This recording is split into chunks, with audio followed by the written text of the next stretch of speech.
From this problematic drug, we turn to China's problematic apps. And the biggest one, of course, being TikTok, an app that many say is a state tool for espionage. A whistleblower has now added fuel to such claims. His name is Yintao Roger Yu.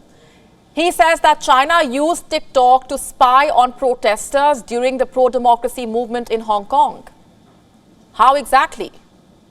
Our next report tells you. This is Yintao Roger Yu, a former executive at ByteDance, the parent company of TikTok. For over a year, he served as the head of engineering for ByteDance in the United States. He has now turned into a whistleblower, blowing the lid off ByteDance's discreet operations. His latest claim is sensational. He says ByteDance allowed members of the Chinese Communist Party to access the data of Hong Kong civil activists and protesters.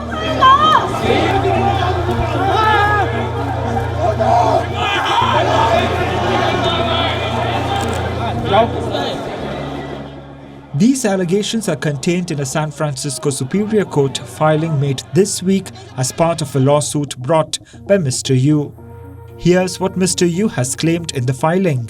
1. Members of a CCP committee had access to a super user credential, which was also known as God User. This credential allowed them to view all data collected by ByteDance. He also alleged that the committee members were not ByteDance employees but were physically present at the company's offices in Beijing. They used the God credential to identify and locate Hong Kong protesters, civil rights activists and supporters of the protests. The company apparently also worked with the CCP to promote state propaganda about the protests. In his testimony before the court, Yu says, and we quote, "There was a backdoor to any barrier ByteDance had supposedly installed to protect data from the Chinese Communist Party's surveillance. The party's super user credential was commonly discussed between employees at various levels of the company, including senior executives." These claims are scandalous, but hardly surprising. They only reaffirm what many have long suspected, that TikTok is a Chinese tool for espionage and propaganda, which is why countries around the world have banned it. India was one of the first countries to do this, with other nations soon following suit.